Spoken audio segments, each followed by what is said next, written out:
presented by Thakurji Entertainment.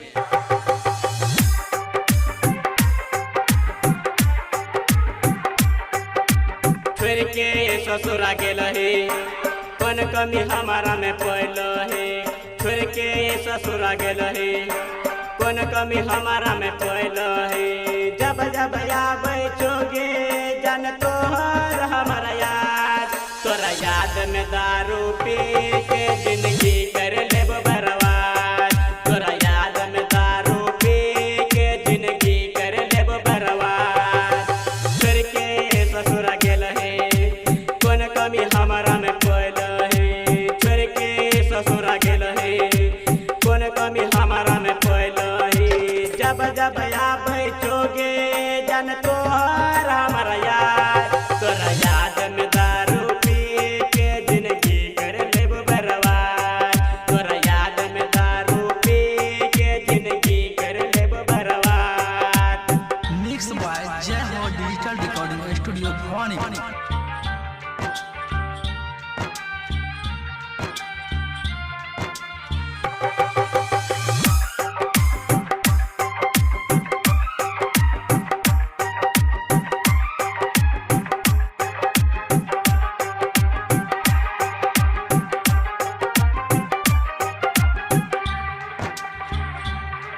हमारा में बोलना कौन कमी पैल है। हमारा छोड़ के तू पिया घर गेल है। हमारा में बोलना कौन कमी पैल है। हमारा छोड़ के तू पिया घर गेल है। तू तो पूछली न दिलवा के हाल गे के न दिए छिए हमें हाल में। तू तो दिहले गहरा जखम जान लगैली नया के महलम। तू तो दिहले गहरा जखम जान लगैली नया के महलम। तोहरे याद में जान गे जिए न जियो खुशहाल। तोरा याद में दारू पी के जिंदगी कर लेब बर्बाद। तोरा याद में दारू पी के जिंदगी कर लेब बर्बाद। तोरा याद में दारू पी के जिंदगी कर लेब बर्बाद। मिक्स बाय जय हो डिजिटल रिकॉर्डिंग स्टूडियो भवानी।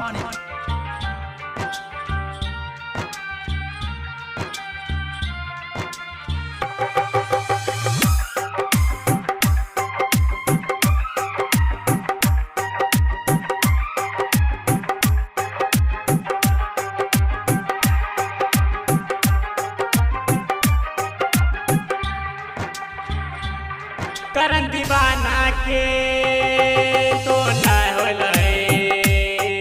यो जयल गेला संगे तो चल गेल है। करन दीवाना के तो न भेल है। यो जयल गेला संगे तो चल गेल है।